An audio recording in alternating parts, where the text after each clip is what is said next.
Bulan Ramadan benar-benar kesempatan terbaik untuk meraih pahala. Banyak amalan yang bisa dilakukan untuk menuai ganjaran yang luar biasa. Dengan memberi sesuap nasi misalnya, atau secangkir teh, secuil kurma, atau bahkan snack yang menggiurkan. Itu pun bisa menjadi ladang pahala. Maka sudah sepantasnya kesempatan tersebut tidak dilewatkan begitu saja. Agar lebih memotivasi Anda untuk banyak berderma, berikut kami rangkum 8 keutamaan memberi makan buka puasa. Pertama, memberi makan buka puasa akan mendapat pahala dari orang yang berpuasa.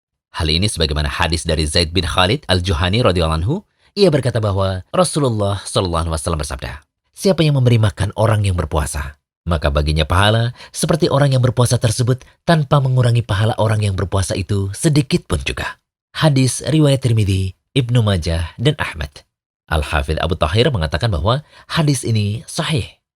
Nah, ini bisa jadi solusi bagi Anda yang mungkin punya uzur tidak bisa puasa, agar Anda masih bisa punya kesempatan mendapatkan pahala setara orang yang berpuasa. Kedua, dengan banyak berderma melalui memberi makan berbuka dibarengi dengan berpuasa, itulah jalan menuju surga. Dari Ali radhiyallahu anhu, ia berkata bahwa Nabi Shallallahu alaihi wasallam bersabda, "Sesungguhnya di surga terdapat kamar-kamar yang mana bagian luarnya terlihat dari bagian dalam, dan bagian dalamnya terlihat dari bagian luarnya." Lantas seorang Arab Badui berdiri sambil berkata, "Bagi siapakah kamar-kamar itu diperuntukkan wahai Rasulullah?" Nabi SAW menjawab, "Untuk orang yang berkata benar, yang memberi makan, dan yang senantiasa berpuasa, dan sholat pada malam hari di waktu manusia tertidur." Hadis riwayat Tirmidzi. Syekh Albani mengatakan bahwa hadis ini hasan. Ketiga, menggabungkan sholat, puasa, dan sedekah dapat mengantarkan pada ridho Allah.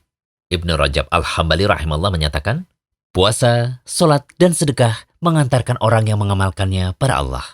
Sebagian salaf sampai berkata, sholat mengantarkan seseorang pada separuh jalan, puasa mengantarkannya pada pintu raja, sedekah nantinya akan mengambilnya dan mengantarnya pada raja. Dikutip dari kitab Lataif Al-Ma'arif. Keempat, mendapat buah-buahan di surga dan ar-rahiq al-makhtum, yakni minuman khamar yang nikmat di surga. Dari Abu Sa'id Al-Khudri radhiyallahu anhu, ia berkata bahwa Nabi SAW bersabda, "Muslim mana saja yang memberi pakaian orang Islam lain yang tidak memiliki pakaian, niscaya Allah akan memberinya pakaian dari hijaunya surga. Muslim mana saja yang memberi makan orang Islam yang kelaparan, niscaya Allah akan memberinya makanan dari buah-buahan di surga. Lalu Muslim mana saja yang memberi minum orang yang kehausan, niscaya Allah akan memberinya minuman ar-rahiq al-makhtum." Hadis riwayat Abu Daud dan Tirmidzi. Meskipun hadis tadi adalah hadis dhaif, tetapi punya makna yang benar, yaitu setiap orang yang beramal akan dibalas dengan semisalnya pada hari kiamat. Hadis tadi didukung makna sahihnya dalam surat An-Naba ayat 36 yang artinya, sebagai pembalasan dari Rabb-mu dan pemberian yang cukup banyak. Kelima, sedekah akan menyelamatkan seseorang dari panasnya hari kiamat. Dari Uqbah bin Amir radhiyallahu anhu, Nabi SAW bersabda, "Setiap orang akan berada di naungan amalan sedekahnya hingga ia mendapatkan keputusan di tengah-tengah manusia."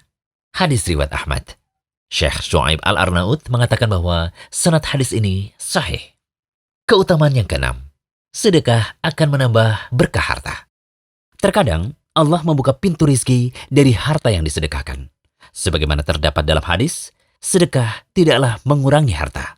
Hadis riwayat Muslim.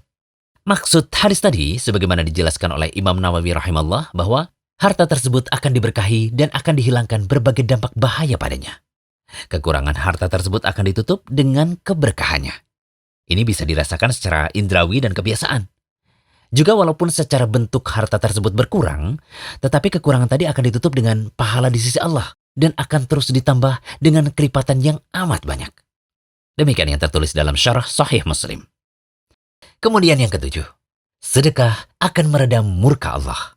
Sebagaimana disebutkan dalam hadis, sedekah itu dapat meredam murka Allah dan mencegah dari keadaan mati yang jelek. Hadis riwayat Tirmidzi. Al-Hafidz Abu Thahir mengatakan bahwa sanad hadis ini dhaif. Dan keutamaan terakhir, sedekah akan menghapuskan dosa. Sebagaimana sabda Rasulullah SAW, sedekah itu akan memadamkan dosa, sebagaimana air dapat memadamkan api. Hadis riwayat Tirmidzi dan Ibnu Majah. Al-Hafidz Abu Thahir mengatakan bahwa sanad hadis ini hasan. Setelah mendengar penjelasan kami tadi mengenai keutamaan sedekah dengan memberi makan orang yang berpuasa, apakah Anda masih mau menyia-nyiakan kesempatan yang sangat berharga ini? Semoga pembahasan ini bisa menjadi pelecut semangat untuk segenap kaum muslimin agar lebih bersemangat dalam memperbanyak amalan kebaikan di bulan Ramadan. Amin. Jangan lupa kunjungi rumaiso.com, update setiap hari, insya Allah.